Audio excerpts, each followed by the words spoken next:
You know, I've been meaning to talk about Jay Kristoff's Empire of the Vampire series for a while now, because honestly, few authors manage to build a world this bleak.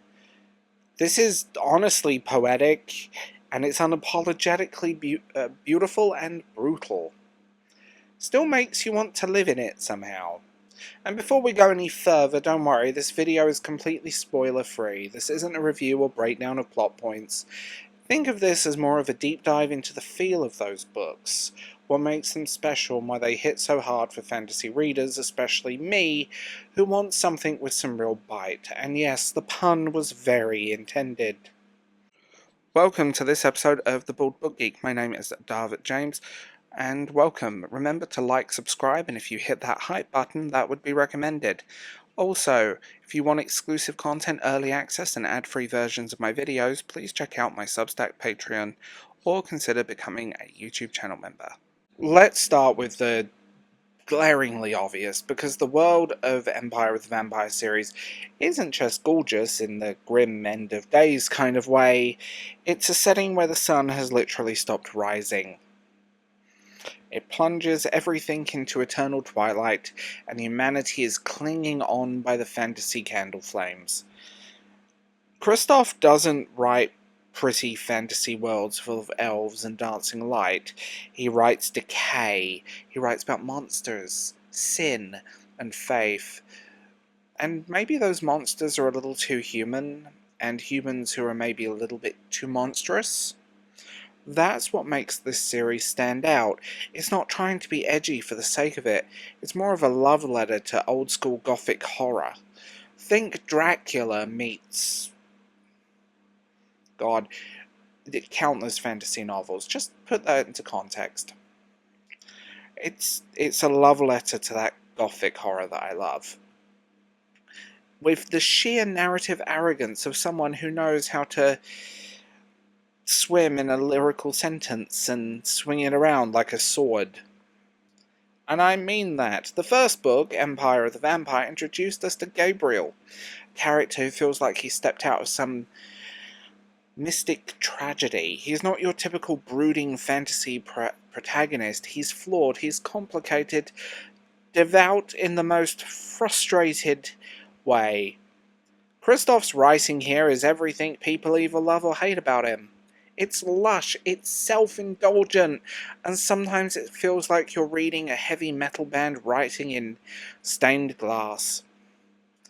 But that's exactly why his book works, his writing works in general, because the story needs that kind of weight. There's this ongoing tension in his writing between doubt, faith, and filth and beauty, starvation and self-destruction. Every sentence bleeds with it, and again, pun intended. That's what makes these books feel alive in ways most grimdark fantasy doesn't. Now, with the newest book, The Empire of the Dawn, Kristoff takes everything and just turns it up to 11. Again, no spoilers, but if Empire of the Vampire was the apocalypse from the ground, Dawn feels like stepping back to watch the whole cathedral collapse from above. It's more ambitious than the first two books. More reflective, more dangerous emotionally. It's a final act. And I mean that. It's a true final act. And it feels so well done. I think it's the strongest in the series out of these three, because you have Empire of the Vampire, Empire of the Damned. And this one just has some weight. You realise the world is much bigger than you thought, and it's much bigger, and Kristoff being Kristoff doesn't hold back. He doesn't soften anything. He writes as if he's whispering confessions to the readers, daring you to keep going, and honestly, there's something he's been refining since the Nevernight Chronicle. If you've read Nevernight, you'll recognise the rhythm, the mix of brutal violence, gallows humour, and heartbreaking honesty that somehow coexists in the same chapter, except here it's more mature. He's settled into his voice. He's not writing to impress anyone, he's writing to devastate. And I love it. This is what makes the whole series work. It's just fascinating. It's not just the vampires in themselves or the world building. It's that Kristoff treats the mythology like theology. Every story, every ritual, every little thing in this world feels lived in, like people have been creeping around and doing things in the shadows for centuries. The churches are corrupt, the monsters have history, everybody's wrestling with belief, not just in gods, but in meaning, and the constant question of what's worth dying for when the world itself is already dead. That's why this series works so well for readers who are tired of safe fantasy. It's not neat, it's not morally easy, and it's not morally grey either. It's not comforting. It's raw, it's bloody and emotional, and yet somehow still absolutely beautiful. So let's be real. Jay Kristoff has had one of the most interesting career arcs in modern fantasy. There's been books before this, but the Nevernight Chronicles, which you either love it or you hate it, redefined adult fantasy for a lot of people who wanted something a little bit darker and more self-aware. And just a reminder to all the people that got angry on the internet, it is not young adult literature. I would not be happy with a 13-year-old or 14-year-old reading these books. I'm just going to put that out there. When he swings into this series, The Empire of the Vampire, suddenly he's not just playing with style anymore, he's building scripture.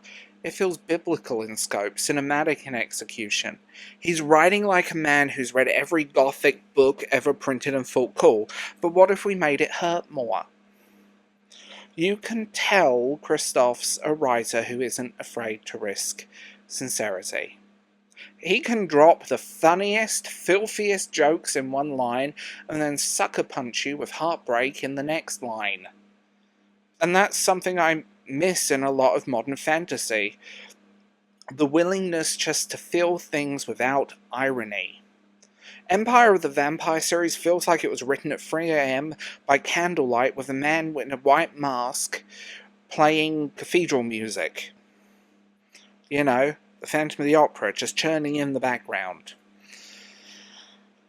And maybe after way too much wine and too many memories, it's angry, spiritual, tragic, and yet somehow over the top. But that's kind of the point. So if you've been sitting on the fence, if you've seen the hype of, just another edgy vampire story, no, I'm sorry to tell you this, it's not Twilight with swords. This is Paradise Lost with fangs. If you want a story to sink your teeth into, both emotionally and on a surprisingly philosophical level, and doesn't let you go, this is it. But go in ready to think, to feel, and maybe sit at 2 AM wondering what faith even means when the lights go out. Kristoff once said in an interview that these stories are how we find light in the darkness, right? I think that's the quote. I could be wrong, but I'm sure that was one of them. And this is exactly what this series is doing. It's a story of faith, of loss, and the ugly beauty of being human, being told through blood and moonlight and just sarcasm, wit, and yeah, there's a lot there. So no spoilers here. But trust me, if you like Nevernight, and that whole series, which I adore, this is him operating on a whole other level. If you've read him before, this series might ruin other fantasies for you, because few books feel this alive in their darkness, and Empire of the Dawn is proof he's got plenty of sun left to kill. So if you're enjoying these kind of long-form discussions, not reviews, but deep dives into what makes certain books tick, hit that like button, hit that hype button if it's available, drop a comment telling me your favourite Jay Kristoff moment, and let me know if you want me to do a follow-up in any of these. We could go really deep into this, right? Also, Patreon, Substack, and YouTube memberships are available if you want to help support this channel and keep the lights on when the vampires are around. So thanks for watching, and remember, in the age of eternal night, keep your torches burning.